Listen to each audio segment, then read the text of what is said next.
Okay, so I saw that you guys had a fun little piece tomorrow. 2K, followed by, with the running clock, the half marathon. So basically 21,000 meters. 2197, I believe it is. So taken a lot of strokes in my life, so I figured I would give you guys a couple pointers. First thing that I would address is the setup. When you get on to the machine, there's a couple things you can personalize that'll make your run a little bit more comfortable, and also so you can maximize the 2K and the 19K is what I'm going to call it. That's the second half of the piece to finish off the half marathon. So first thing, make sure you set your foot stretchers, right? Where do you set your foot stretchers? You want your entire foot on the solid part of the foot stretcher.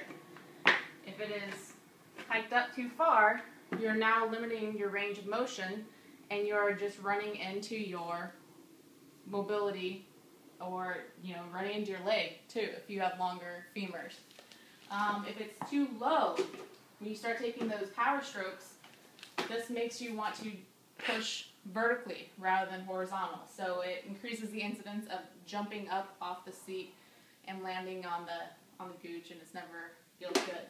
So perfect spot, right where your foot is entirely on this foot plate. Second thing, to weight shoe or not to weight shoe. OE shoes. I, as a rower, no, I would never wear OE shoes to a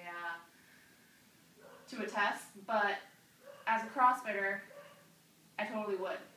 The reason why, it helps you, in this, even in the boat, in rowing, you can alter the angle of your foot in the boat. But when you give yourself a little bit of a boost, you're able to turn over those hips a little bit more, right?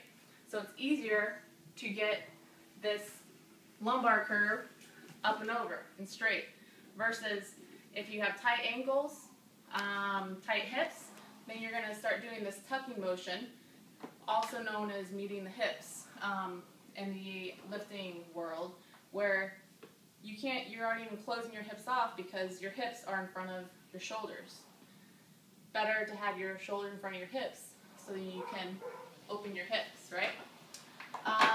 But we don't have time to go into that much technique. So last thing for the setup, let's talk about a little bit of warm-up. Definitely need to do 5 to 7 minutes, increasing the pace. Start out slow and low. Go to mobility. I would go to mobility WOD. I hear it's a pretty good site. There's definitely some good stretches. Get your ankles open, your hips. Use the voodoo floss, and just some flossing with your hips. Get your lats open, and you're good to go. So right after you do your mobility, I would do about 5 pieces of 5 and 10s. So working up to a specific stroke rate. Stroke rate, come on over here. It's this top right-hand corner, S/M. This is going to be really important for you guys. You need to, in your warm-up, figure out what stroke rate shouldn't feel hard, it should feel sustainable. Even for a 2K. 2K is a pretty long piece. So you can go out, first 10, 15 strokes, go out high above your stroke rate, but then you have to settle right back in. So this is where in your warm-up, you have about 5 sets of 15 strokes where you're going to find that optimum stroke rate. And then maybe check out what kind of stroke rate you might want to hold for the rest of the 19K. Which brings me into technical strategies. This is my biggest piece of advice, is use the stroke rate or your cadence that you go up and down to help you. If you start what we call spinning, going back and forth, and not producing much power, you're going to tire yourself out. On the opposite side of that, if you go too low and you do these long, hard pulls at stroke rate 20 or really low, you're going to burn your legs out. your muscles are gonna fatigue a lot quicker. So you need to find that good strength endurance sweet spot. So for the 2K, I would rate it probably at least around a 26. Depends on your skill level for sure. You don't want to, like I said, spin the wheel. But for the 19K, once you're done with that 2K, stay within striking distance. My personal opinion, if I wouldn't go for the win on 2K, I would stay within striking distance, because it's all about having the best score with everything, right? If you go 100% out on that 2K, you're going to have a hell of a time for the rest of the 19K. So I would say 85%. That's what I would go on my 2K. And then go from there. So after the 2K, downshift. Downshift meaning take a breather, kind of stretch it out just a little bit. I wouldn't stop this handle moving by any means. When you stop the handle moving, the meters no longer count. So keep this handle moving. You can take a couple strokes, get your breath. Then the second piece starts right then and there. So think of it just as a whole nother workout. Don't even think of this as one workout. It's a whole nother workout.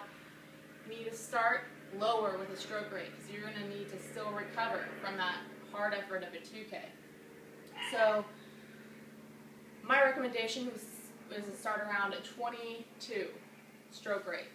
22 looks long and slow, but it gives you a lot of time to breathe, right? Just hang on to this handle like you would, with an Olympic lift. You aren't pulling too soon, you aren't opening too soon.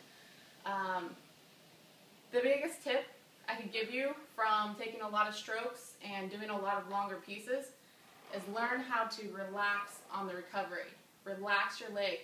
Your legs are going to start building up a lot of lactic acid and feeling like they are on fire, and actually you're going to feel like you're going to start to lose some mobility, and you're going to want to go shorter and shorter. To stop that, you need to just learn how to set and almost fall into this catch, right?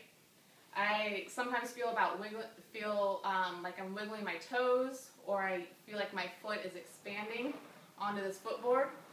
But instead of trying to set and create so much tension like you would, with an Olympic lift, that is going to burn you out, right? That's going to make your hips go on fire. So instead, set and then fall. Relax. What I like to relate that to is if you're doing like air squats for time, right? Would you really want to load the hip like if you had 500 pounds on your back? Or do you want to drop and get back up, right? You just want to bounce out of that bottom. Same thing with this piece, especially with the longer piece. Just make sure that you're falling into the catch. Next thing, mentally, you just need to turn that 19K piece into chunks. I personally would turn it into 3K chunks. So the first 3K, so from 1900 to 1600, go at like a stroke rate 22, and then maybe go at a stroke rate 23. And also with this split, this big number that keeps on showing,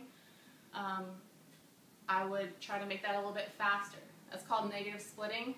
It's a lot better mentally, and it makes you feel like you still have energy left, even if you don't. You don't want to try to go out as hard as you can and then just hang on for dear life. You guys have a long week ahead of you, and I don't know, just take solace in knowing that the guy next to you is in a hell of a lot more pain than you are, and just kind of smile and relax. Have fun.